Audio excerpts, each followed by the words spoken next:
एक कोई बहू रानी जी आई, 30-35 वर्ष की, बड़े प्यारे ठाकुर जी, कम से कम 200-300 वर्ष प्राचीन प्रतिमा होगी, छोटे से इतने सुंदर अलंकृत ठाकुर जी थे, सजाए हुए लाई। कहा कि महाराज जी ये हम आपको सुपुर्द करने आए हैं। तो महाराज जी ने सोचा कभी कभी लोग जब बाहर जाते हैं ना तो ठाकुर जी की पूजा होती रहे तो मंदिर में दे जाते हैं। तो कहा कब आप लौट के आओगे? नहीं, अब तो ये आपको ही दे दिए, आप अपने पास में ही रख लो।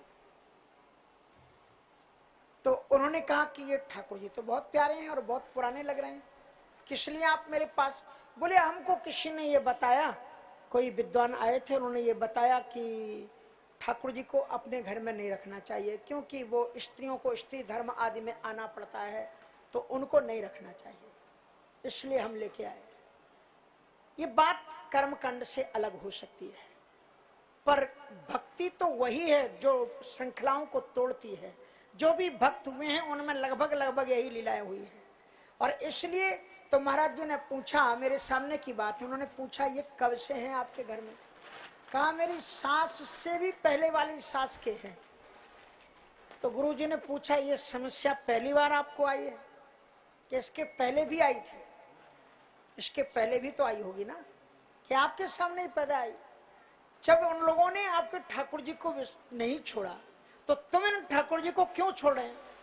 इसलिए किसी भी परिस्थिति में ठाकुर जी का, आजकल जो गुरु है ना, जो टीवी में आए वही विद्वान है, नहीं तो यहाँ ये सभी विद्वान बैठे हुए हैं लेकिन टीवी में नहीं आती, इसलिए थोड़ी विद्वान है। विद्वान तो चाहे गधा हो, मूर्ख हो, टीवी में बैठ जाए, अरे ये महाराज जी देखो, आपको तो हम रोज देखते हैं, तब कहते हैं ये विद्वता के भगत नहीं है, टीवी के भगत है। और ऐसे ऐसे विद्वान आकर के कहेंगे 2 गणेश जी नहीं रखना चाहिए, 6 शंकर जी नहीं रखना चाहिए, ये नहीं करना चाहिए, वो नहीं करना चाहिए। और बात एक माता जी हो सकता है वो कथा भी सुन रही होंगी, वो कथा सुनती है प्राय, यूट्यूब में, विदेश में भी सुनते हैं लोग। बड़े भाव से हमारे ठाकुर जी देख करके पारदेश्वर शंकर जी मंगाए, शंकर जी हम ले गए। और संयोग की बात, नवरात्रा में बंधा हुआ है, हर वर्ष मेरी मोरिस्टो में, वो क्या नाम, बलेओ में कथा हो, तो जानते हैं हमारे स्वामी जी। और मैं वहां जब गया तो वो ही शंकर जी रखे हुए दिखाई पड़े, और मैं देखते ही पहचान गया ये शंकर जी मेरे लाए हुए हैं और उसको मैंने दिए थे। तत्काल मैंने उनको फोन लगाया, हमने कहा वो शंकर जी है ना आपके पास में? तो उन्होंने जवाब दिया नहीं, क्योंकि गुरु जी भी मैं ही था। बता दो, अगर हो तो बता दो, नहीं है तो कोई बात नहीं। तो मैंने कहा उनका मैं दर्शन कर रहा हूं। फिर मैंने कहा कि आपने टीवी के विद्वान महाशय की बात तो आपने मान ली, लेकिन मैं आपसे कहता हूं कि आपके 3 बच्चे हैं, 3 बच्चे घर में नहीं होना चाहिए, 1 बच्चा साधु को दे दो, ये भी बात मानो? ये बात मान लोगे क्या? इसलिए भगवान 2 हो जाए, 3 हो जाए, 4 हो जाए, 6 हो जाए, ठाकुर जी के विग्रह हैं, उनको कहां ले जाकर के आप, अगर पहले से कोई रखे हुए हैं, अगर कोई दे जाए तो क्या आप अनादर करोगे? आप उनको फेंक दोगे?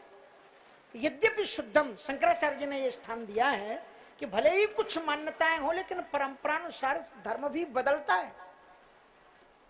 पहले इंद्र का पूजन होता था, अब गोवर्धन जी का पूजन होगा, बदला कि नहीं बदला? राम और कृष्ण भगवान वही हुए हैं जो प्राचीन काल की दकियानूसी कुछ परंपराएं थी उन्हें बदला। राम जी ने क्या किया? पातिव्रत धर्म का कितना कठोर पर्दा था स्त्रियों के ऊपर पर, और उसके बाद में भी भगवान श्री राम जी ने अहल्या का उद्धार किया। पर सत पद पावन शोक न सावन, प्रकट भई तप पुंज सही। और अब अहल्या ने कहा आपने मुझे चेतन तो कर दिया, अब मैं जाऊं कहां? बोले पति के पास। कहा मुझे वो दिन उनका याद आता है जिस प्रकार से उनके होठ क्रोध में कांप रहे थे, मैं उनके पास में जा नहीं सकती। भगवान श्री राम जी ने ऋषि मुनियों के बीच में महाराज वहीं पर उन्होंने उन ऋषि को, गौतम ऋषि को बुलाया और कहा कि जरा छाती पर हाथ रख करके देखो, दुनिया में ऐसा कौन सा माई का लाल है जो छाती ठोक करके कह दे कि मुझसे कोई गलती कभी नहीं हुई। ईश्वर के अतिरिक्त दुनिया में ऐसा कोई नहीं है। जाने अनजाने में गलतियां सबसे होती हैं, इसलिए उन गलतियों को क्षमा करके जो स्वीकार कर ले उसे ही महापुरुष कहते हैं। और सो गई पतिलोक आनंद। तब राम भगवान राम है। कितनी परंपरा थी, कोई शूद्र के घर में प्रवेश नहीं कर सकता था। भरत जी महाराज वशिष्ठ जी के साथ में चले जा रहे हैं, सामने निषाद हाथ जोड़ करके खड़ा है, आंखों से आंसू प्रवाहित हो रहे थे। भरत जी महाराज ने वशिष्ठ जी से पूछा कि महाराज ये कौन है जो सामने खड़ा हुआ है? वशिष्ठ जी महाराज, बड़ा वशिष्ठ सम को जग माही, नीच निषाद नाथ समनाही। वशिष्ठ जी से बड़ा कोई ऋषि नहीं था। और उन्होंने आंखों में आंसू भर करके कहा कि हे भरत, ये राम का पहला सखा है। राजमहलों से चलने के बाद में सबसे पहले इसने ही राम को अपनी बाहों में भरा था। भगवान श्री राम जी ने हृदय से लगा करके इसको सखा कहा है। राम सखा सुन चंदन त्यागा और चले उतर उमगति अनुरागा। और भगवान श्री भरत जी महाराज दौड़े और उस निषाद को उन्होंने हृदय से लगा लिया, छुआछूत के बंद तोड़ दिए उन्होंने। बाद में भरत जी ने कहा, वशिष्ठ जी ने कहा कि भरत तुम भी बहुत विचित्र काम करते हो, जानते हो निषाद है जास छाछ, और तुमने उसको बगल में बैठा लिया। तुम कहाँ राजा और कहाँ वो निषाद, उससे आपने बगल में बैठा लिया।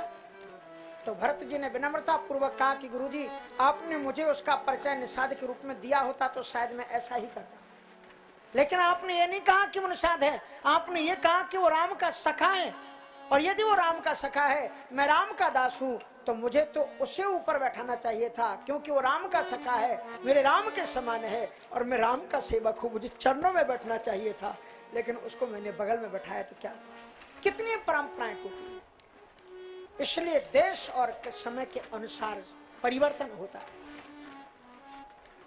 तो ये ईर्ष्या भी करो तो भक्ति न करो।